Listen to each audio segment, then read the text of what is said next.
Dagang salamat Sister Jessica, mayong adlaw kayong tanan. Welcome sa ato nga programa ang Maayong Balita alang sa Kalawasan.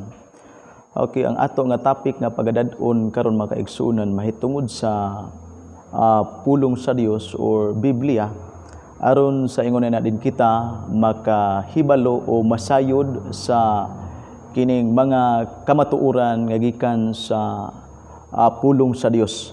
Tungod kay daghan karon ang mga managkadaiya nga mga pundok or mga tao nga diin matod pa nila kung mubasa sila Biblia makabuang ug unya ang rason nga kung mo basa sila Biblia nga ang Biblia sinulat lang og tao. Pero mo na mga higalang ato karon nga pagahisgutan tungod kay niining bahina ato na nga tagaan og dako nga pagtagad kung unsa ang pulong sa Dios nga gikan sa balaan kasulatan. Ang giingon sa Oseas kapitulo 4 bersikulo 6 nga ginalaglag ang akong katawhan tungod sa kakulang sa kahibalo. So ang tao mahimong malaglag tungod sa kakulang sa kahibalo kung dili magahimo sa pagtuon sa pulong sa Dios. Pero atong hibaluan nga kining Biblia sa wala pa ni siya na buo o wala pa ni siya nahimo nga Biblia, gikan pa ni siya sa mga gitawag mga higala og nilukot nga mga basahon. O nya nahimo ni nga pulong nga Bible tungod kay gikan sa managkalain-lain nga mga libro nga gitigom og unya gihimo nga mga gihiusa o gihimo nga Biblia. Kay ang pulong Bible gikan sa pulong nga Griego nga Biblos, nga managkadlain nga mga libro. Now, nini nga kabuntagon sa ato nga pagtuon, ato na bagabasahon ang Oseas kapitulo 4 bersikulo 6 na gyud siya dinhi. Ang akong katawhan ginalaglag tungod sa kakulang sa kahibalo. So kung kulang ta sa kahibalo, mahimo ta nga mga laglag. Apan ining higayuna, usa na kini kahigayon sa matag usa kanato nga ato ni siya nga pagahisgutan tungod kay aron nga matagaan nato og dako nga pagtagad kung unsa di ay ang ato nga makuha sa pulong sa Dios o unsa ang pinakadako nga mahimo nga atong maangkon kung atong tun-an ang pulong sa Dios. Matod pa sa Mateo kapitulo 22 bersikulo 29 ato unang pagbasahon. Mateo kapitulo 22 bersikulo 29. Okay, naging siya dinhi. Si Jesus mitubag kanila, pagkasayop ninyo og kini nahitabo kay wala man kamo masayod sa kasulatan ug sa gahom sa Dios. Ang tao mahimong mahimong masayop kun ang tao dili masayod sa kasulatan ug sa gahom sa Dios. Munang kinahanglan nga sa ato nga kaugalingon, ato nga tun-an ang Biblia kung unsa ang ato nga makuha ni ining bahina mga kahigalaan. Atong hibaluan nga ang Biblia na compile ni atong tuig 150 AD ngadto sa pataas. Ngadto sa pataas nga mga katuigan. Ang pinakauna nga Biblia nga nahimo gitawag siya mga kaigsuonan og Syriac Bible. Unya miabot ang managkadaiya nga mga katuigan sa mga translation. Unya muning ato nga nagamit ang kining mga version nga ato nga gamiton karon. Now, unsa gyud totally ang ato nga kining gitawag mga kaigsuonan ug makuha. Unsa gyud ang ato nga makuha kung atong tun-an ang Biblia. Sa Pinadayag Kapitulo 1, versikulo 3, ato sang hibaluan, nga ang giingon sa Pinadayag, nga bulahan ang tao nga nagatuon o nagabasa sa basahon sa propesiya. Atong tanawon ang Pinadayag Kapitulo 1, versikulo 3. Bulahan ang mubasa nining basahon sa mga propesiya, og bulahan ang namati og magtuman sa nisulat niini, kay duol na ang panahon nga mahitabo kining tanan. Ang giingon ni Juan Liberador nga bulahan ang mubasa sa basahon sa propesiya. Abi niyo mga kaigsunan, kining Biblia napuno ni sa makasaysayong panagna. Makasaysayong mga panghitabo. Diha nato mahibal-an kung atong tun-an ang pulong sa Dios. Ang ingon ni Juan Liberador nga bulahan ang tao nga magabasa sa basahon sa propesiya. Unsa may pasabot? Ang Biblia. Sa ato nang ginaingon nga sa wala pa ni mahimo nga Bible, gikan gini siya sa nilukot nga basahon. Lucas Kapitulo 4, versikulo 17. Ang gibasa ni Jesus Christ, nilukot nga basahon ang sulat ni Propeta Esaias. Pero unsa ang ato nga makuha sa pulong sa Dios? Juan Kapitulo 5, versikulo 39, nga niining bahina, walay lain nga nagatudlo mahitungod sa kinabuhing dayon, kundili ang Biblia lang yun mga kaigsunan. Bisan pag-asa ta mangita sa tibuok o dagko nga mga library sa tibuok kalibutan, walay lain nga nagatudlo mahitungod sa kinabuhing dayon ang Biblia. Juan Kapitulo 5, versikulo 39. Atong sulayan sa pagbasa. Nagyon siya dinhi. Nagatuon kamo sa kasulatan, kay nagatuo man kamo nga diha ni ana makaangkon kamo sa kinabuhing dayon. Pinaagi di sa ato nga pagtuon sa kasulatan, ni anang paagiha managpakaangkon ta sa gitawag mga higala o kinabuhing dayon. Inana ang pinakadako nga atong makuha sa Biblia. Inana ang ato nga makuha nga pinakadako nga kapuslanan kun ang Biblia ato nga basahon, ato nga tun-an. Dili day tinuod nga ang rason sa uban nga kung ang basahon nimo ang Biblia, matud pa nila makabuang. Dili na tinuod. Kung atong basahon ang Biblia, mahimo ta nga mabulahan. Mahimo ta nga bulahan kung atong tun-an ang Biblia. Nganuman, kay nagatanyag siya og kinabuhing dayon. Pero unsaon nato pagkaplag? Tun-an nato ang pulong sa Dios, kay diha ni ana atong makaplagan ang gitawag mga higala o kinabuhing dayon kun atong mausisa ang tibuok nga kasulatan. Kunya atong hibaluan nga ang kinabuhing dayon wala nay kamatayon.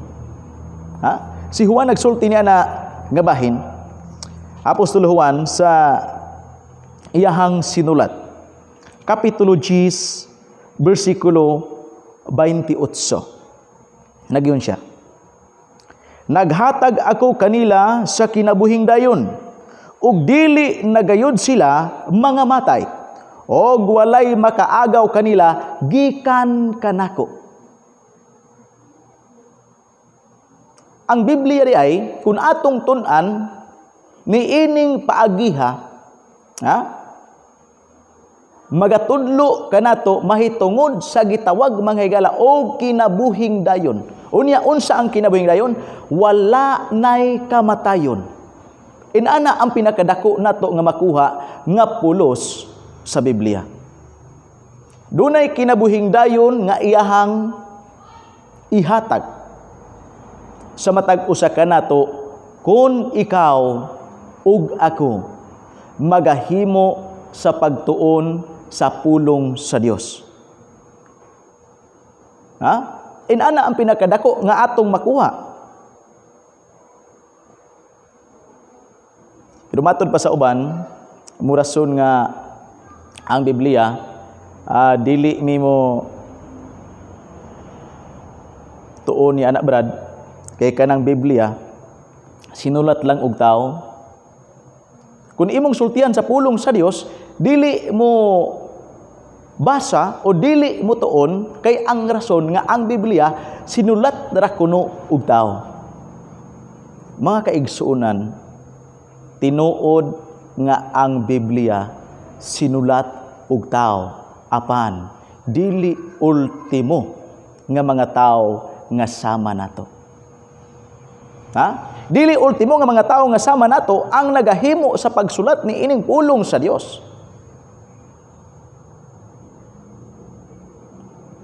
Ang giingon ni sa 2 Pedro kapitulo 1 bersikulo 21 ato nang pagbasahon. Tungod kay ang uban murason man nga sinulat kun og tao, pero atong tan-awon ang Biblia kun ang kining maong mga sinulata, ultimo ba pod ang mga tao nga nagahimo sa pagsulat ni ining bahina mga kahigalaan. 2 Pedro kapitulo 1 bersikulo 21 nag-ingon siya.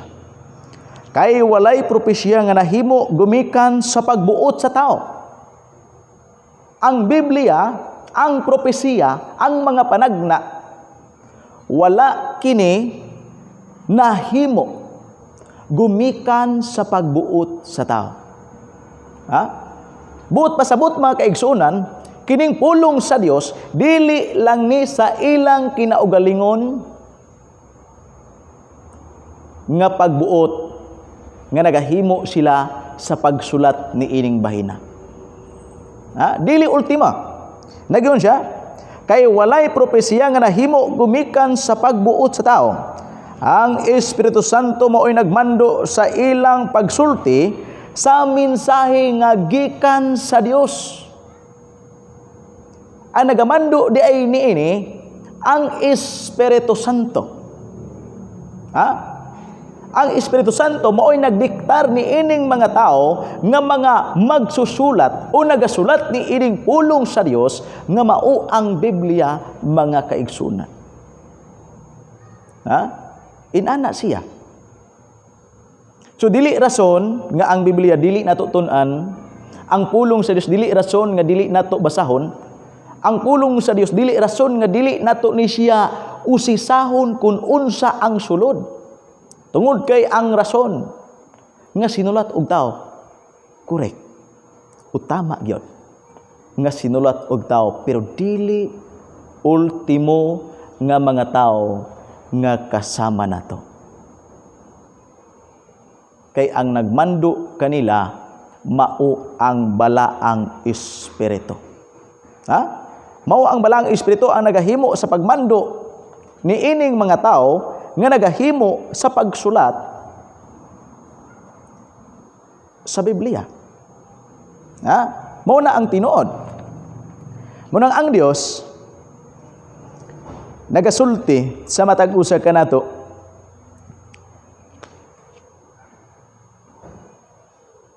nga kun ato kining tun-an o ato nga basahon mahimo ta nga mabulahan. Ha? Tungod kay ang pinakapunto managpakaangkon ta ni ining gitawag mga higala o kinabuhing dayon. Pero ang pangutana, unsaon manato sa paagi, sa unsang paagi manato tun-an ang Biblia?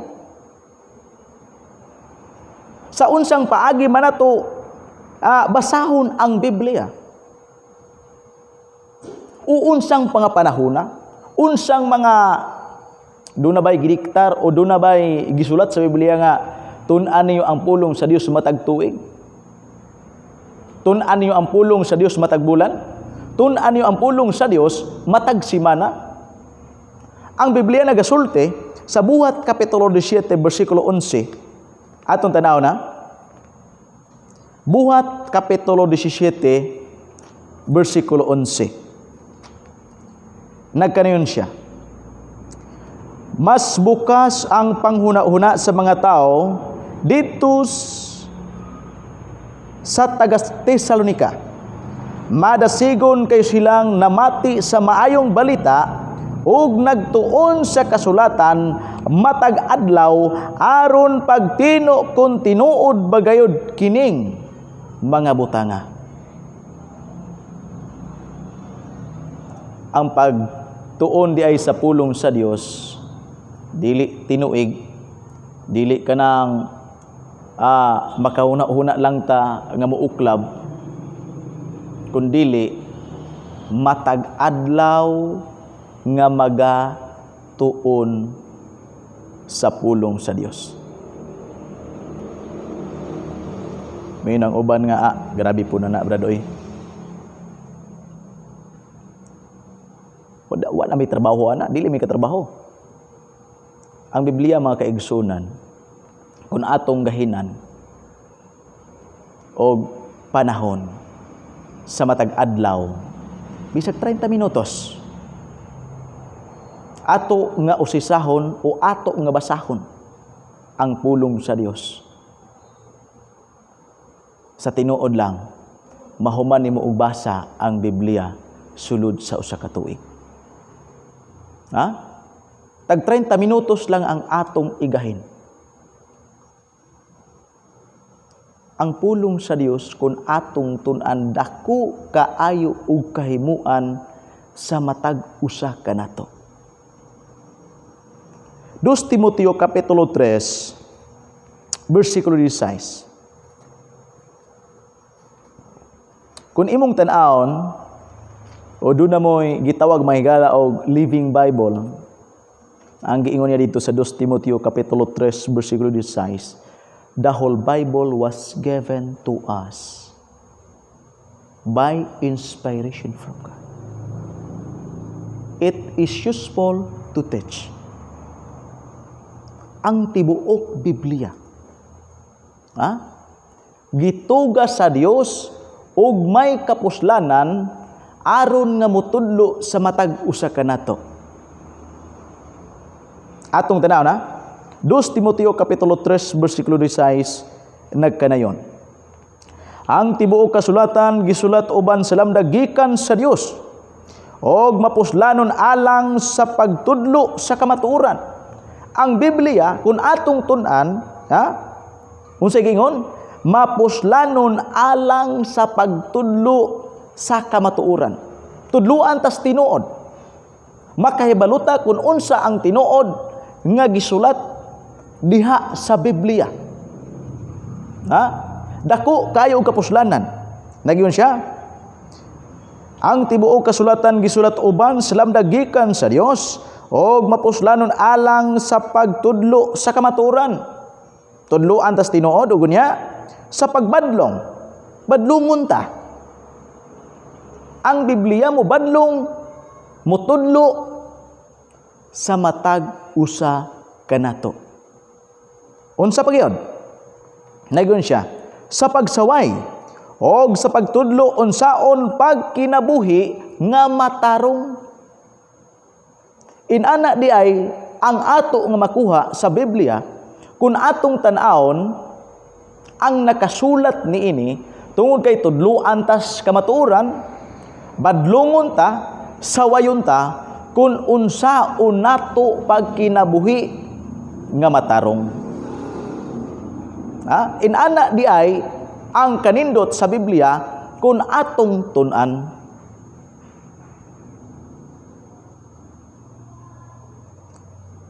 Ang Proverbio Kapitulo 20 versikulo 1, inani mga kaigsunan.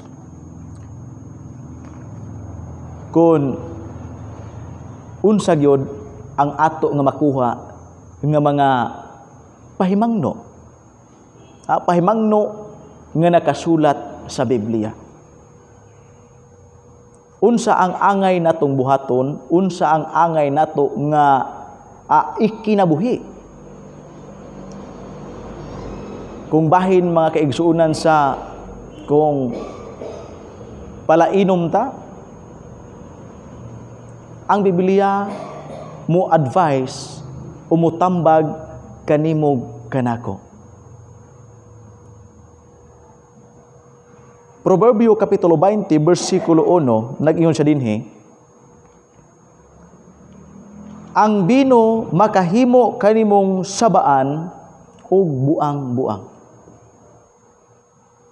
Kung atong tan-awon di ay ang pulong sa Dios, kung ato ding tan-awon ang Biblia, ni anang paagiha mga kaigsuunan, mabadlong ta sa ato nga pagkinabuhi, masaway ta sa ato nga pagkinabuhi, matudluan ta sa kamatuuran.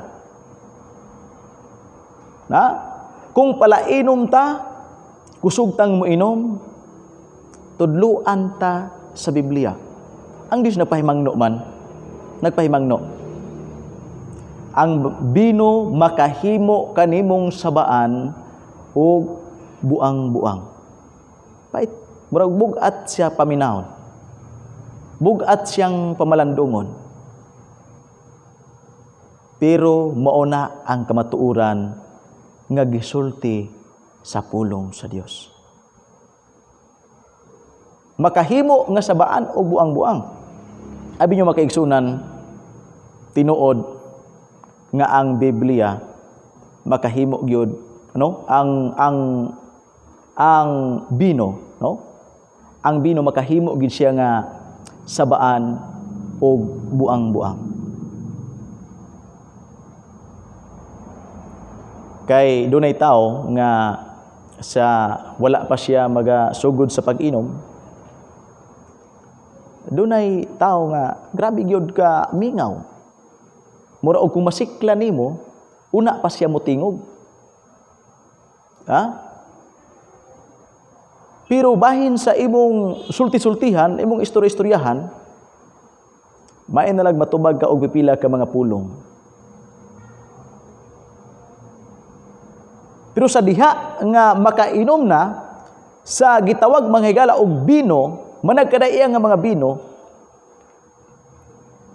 mugawas na ang tanang sinultihan, barog halos tanang istorya iyaha. Na? Tungod sa ilimnon, tungod sa bino. Munang ang Biblia, kung ato nga tan-awon, kung atong tun-an di ay, kini mutudlo, mubadlong sa matag usa kanato. Inana kanindot ang pulong sa Dios kung ato kini nga pagatun-an. Inana mga higala ang kanindot. Ang Juan Kapitulo 17, versikulo 17, nagingon siya, Santificalos kun la verdad, to palabra is verdad. Kung sa ato pa, balaana sila sa kamatuuran, ang imong pulong kamatuuran. Motong giyon sa 2 Timoteo 3:16 nga, ang Biblia mutudlo sa kamatuuran, unang-una unsa ang kamatuuran, ang pulong sa Dios mauni ang kamatuuran. Inana mga kaigsuunan, ang pinakadako o pinakanindot. Kay ang Biblia kung atong tun-an, kini kamatuuran mga higala. Atong basahon. Juan Kapitulo 17, versikulo 17. Nagyon siya din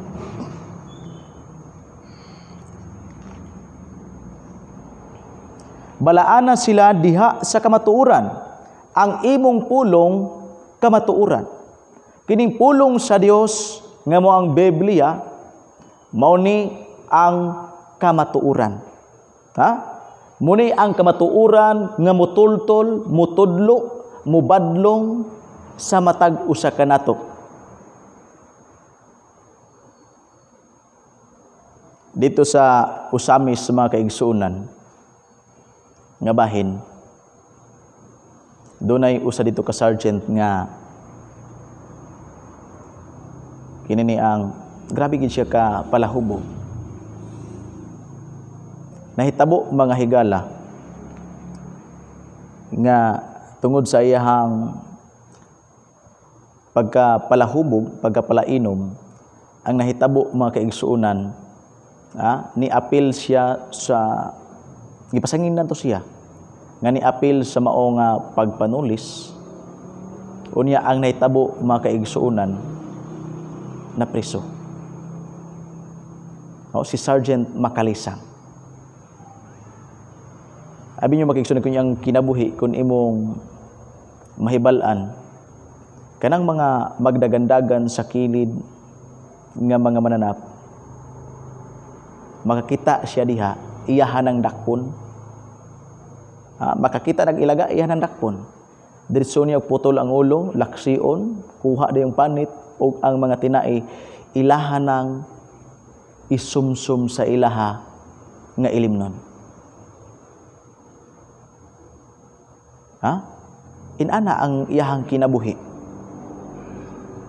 Kung mahurot na ang ilahang sumsuman, ang iyahan na pod nga hugaw, ang iyahang saluron ug iyahang lutuon. Himuon gihapon lang nga pulutan sa ilaha nga ilimnon. Mao na ang nahitabo siyang kinabuhi. Pero sa diha mga higala nga diin na preso siya, pagka-preso niya mga higala, dito naagian siya og mga magtutudlo sab sa Biblia. Mutong nahitabo nga si Brother o Sergeant Makalisang karon usa na pod nga nagatuon sa pulong sa Dios. Usa na pod siya nga magbabasa sa Biblia. Hebrehanon Kapitulo 4, versikulo 12, ang pulong sa Dios hait pa sa espada nga duhay sulang. Inaana ang pulong sa Dios. Kung atong basahon, kung atong tun-an, diha nato makaton kung unsa di ay ang Biblia makahimo sa pagbag-o sa atong kaugalingon. Inana ang Biblia nga mahimo tang mabulahan kung atong basahon. Unang-una, tudluan ta sa kinabuhing dayon. Kung atong tun-an ang Biblia, tudluan ta sa kinabuhing dayon. Tudluan ta sa kamatuoran. Badlongon ta, sawayon ta, kung unsaon nato pagkinabuhi nga matarong. Inana siya mga kaigalaan. Inana kanindot ang pulong sa Dios kundi ay ato kini nga makinabuhian. Kung ato kining tun-an, inana kanindot ang pulong sa Dios nga muhatag kanato og mga kamatuoran.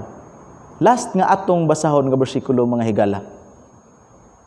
Ang Isaias Kapitulo 34, bersikulo 16.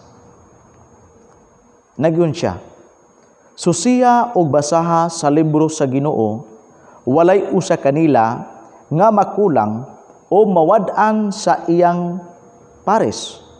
Kay pagbuot kini sa Ginoo og ang iyang espiritu maoy magtigom kanila. Ang ingon sa Biblia ni Propeta Isaias nga ipasusi ang libro sa Ginoo. Mao ning gitawag mga higala og Biblos sa Griego nga pinulungan. Mao ning gitawag siya og Biblia. ipasusi sa libro sa Ginoo, walay usa nga mawala sa iyang kapares.